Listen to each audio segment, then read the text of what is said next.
আসসালামু আলাইকুম। আজকে দেখাবো বিএমইউ নার্সিং অ্যাডমিট কার্ড 2025-এর কীভাবে অ্যাডমিট কার্ড ডাউনলোড করতে। শুরুতে আমরা ব্রাউজারে চলে যাব। সেখান থেকে আমরা টুল টাইপ করব বিএমইউ অথবা bmuac.bd। তারপর প্রথমে যে ওয়েবসাইটটি আসবে সেটিতে ক্লিক করব। সেটিতে ক্লিক করার পর বিএমইউ অফিসিয়াল ওয়েবসাইটে প্রবেশ করব। ওয়েবসাইটে প্রবেশ করার পর আমরা নিচে গেলে দেখতে পাবো যে তাদের যে নোটিশগুলো আছে সেখানে আমরা পাবো সিনিয়র স্টাফ নার্স রিক্রুটমেন্ট 2025। সেখানে ক্লিক করে আবারও আমরা নিচে যাব। নিচে গেলে সেখানে আমরা ট্র্যাকিং নাম্বার এবং পাসওয়ার্ড প্রবেশ করে, যেটি আপনারা আবেদনের সময় পেয়েছিলেন। তারপর আমরা ট্র্যাকিং নাম্বার এবং পাসওয়ার্ড প্রবেশ করব।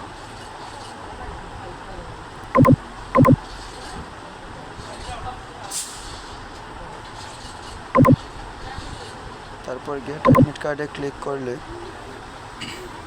অ্যাডমিট কার্ড চলে আসবে। তারপর সেটা থেকে আপনারা ডাউনলোড করে নিতে পারবেন অথবা প্রিন্ট করে নিতে পারবেন। তো ডাউনলোড করলে অবশ্যই সেভ এস পিডিএফে ক্লিক করে পেপার সাইজে গিয়ে সেটাকে A4 করে নিয়ে তারপরে সেভ করবেন। ধন্যবাদ। ভালো লাগলে লাইক কমেন্ট করে পাশে থাকবেন।